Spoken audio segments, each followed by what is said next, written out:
Sri Sai Satcharitra, Chapter 26, Stories of Bhaktapant, Harishchandra Pitale, and Gopal Ambadekar. Preliminary. All the things that we see in the universe are nothing but a play of Maya, the creative power of the Lord. These things do not really exist. What really exists is the real absolute. Just as we mistake a rope of a garland or a stick for a serpent on account of darkness, we always see the phenomena, that is, things as they outwardly appear and not the noumenon which underlies all the visible things. It is only the Sadguru that opens the eyes of our understanding and enables us to see things in their true light and not as they appear.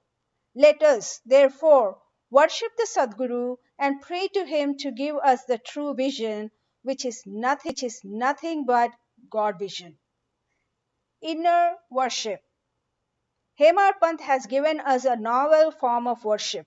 Let us, he says, use hot water in the form of tears of joy to wash the Sadguru's feet. Let us besmear his body with sandal paste of love. Let us cover his body with the cloth of true faith. Let us offer 8 lotuses in the form of our 8 sattvic emotions and fruit in the form of our concentrated mind.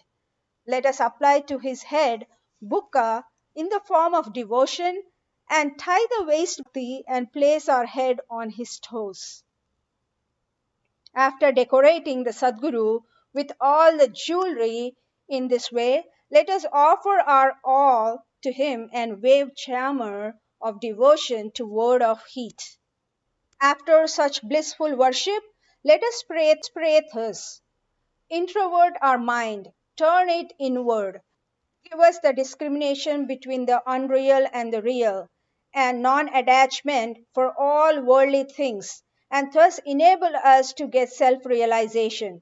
We surrender ourselves, body and soul, you. Make our eyes yours, so that we should never feel pleasure and pain. Control our body and mind as you will wish and will. Let our mind get rest in your feet. Now let us turn to the stories of this chapter.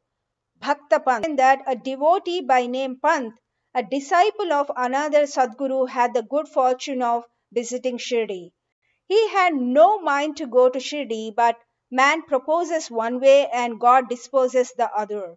He was traveling in a BBCI railway train where he met many friends and relations bound for Shirdi. They all asked him to accompany them and he could not say no. They alighted at Bombay while Pant got down at Virar.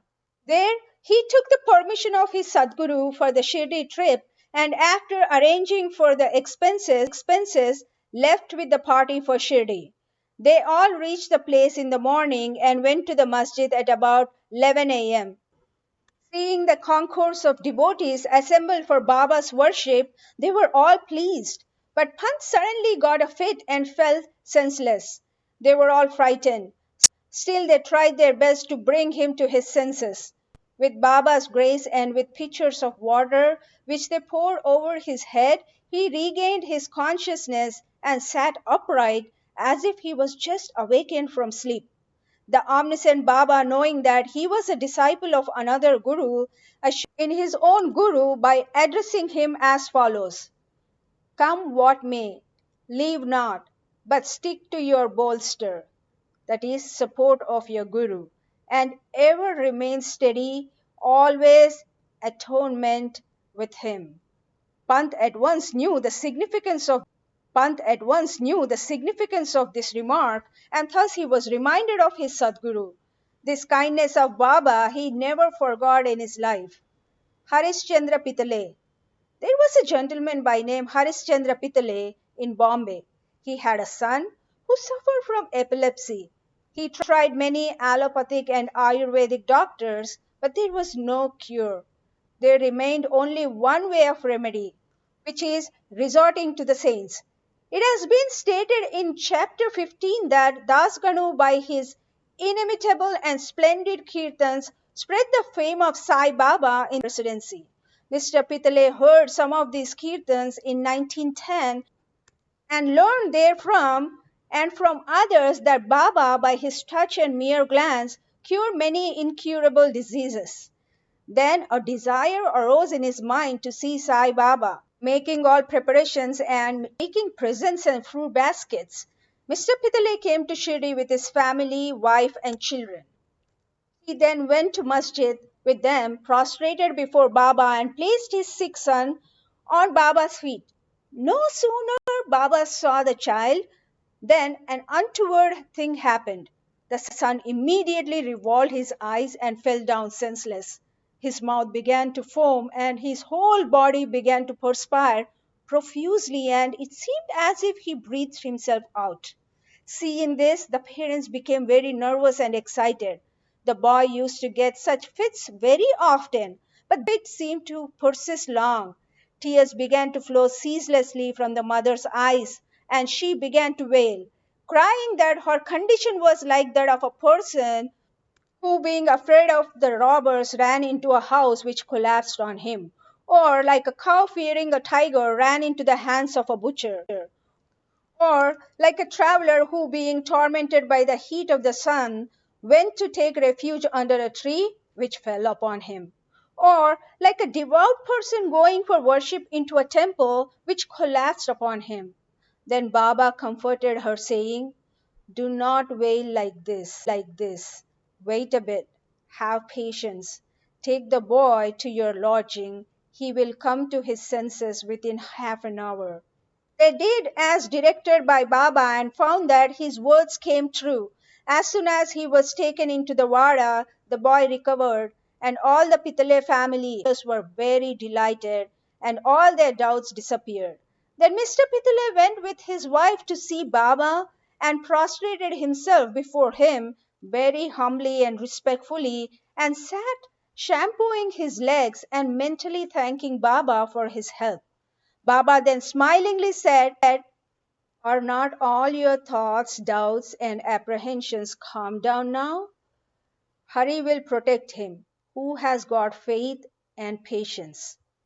Mr. Pitale was a rich and well-to-do gentleman. He distributed sweetmeats on a large scale and gave Baba excellent fruits and pan. Mrs. Pitale was a very sattvic lady, simple, loving, and faithful. She used to sit near the post staring at Baba with tears of joy flowing down from her eyes.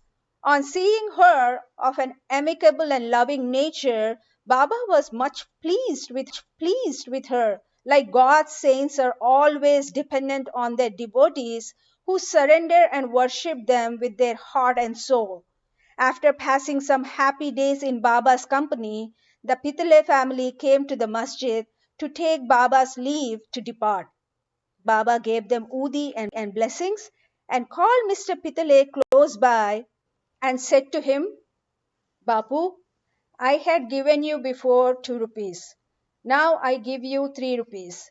Keep these in your shrine for worship and you will be benefited." Mr. Pitale accepted these as prasad, prostrated himself again before Baba, and prayed for his blessings. A thought arose in his mind that as this was his first Shirdi trip, he could not understand what Baba meant when he said that he had given 2 rupees previously. He was curious to have this mystery solved, but Baba kept silent. When Mr. Pitale returned to Bombay, he narrated to his mother all that happened at Shirdi and the mystery about Baba giving him 2 rupees formerly.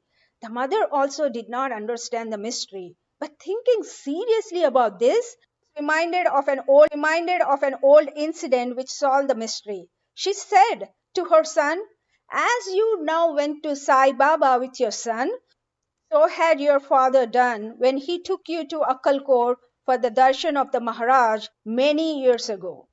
That Maharaj was also a Siddha, perfect yogi liberal. Your father was pure, devout, and his worship was accepted. He then gave your father 2 rupees for being kept in the shrine and worshipped.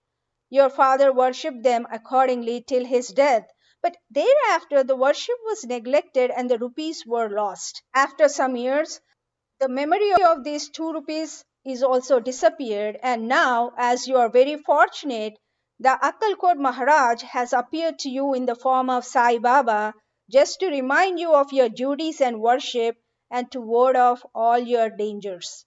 Now beware henceforth, leave off all doubts and bad thoughts, follow your ancestors and behave well. Go on worshipping the family gods and the rupees, appraise properly and take pride in the blessings of saints. Sai Samartha had kindly revived the spirit of bhakti in you. Cultivate it to your benefit.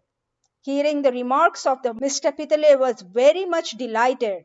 He came to know and was convinced about the all-pervasiveness of Baba and the significance of his darshan. Henceforward, he became very careful about his behavior.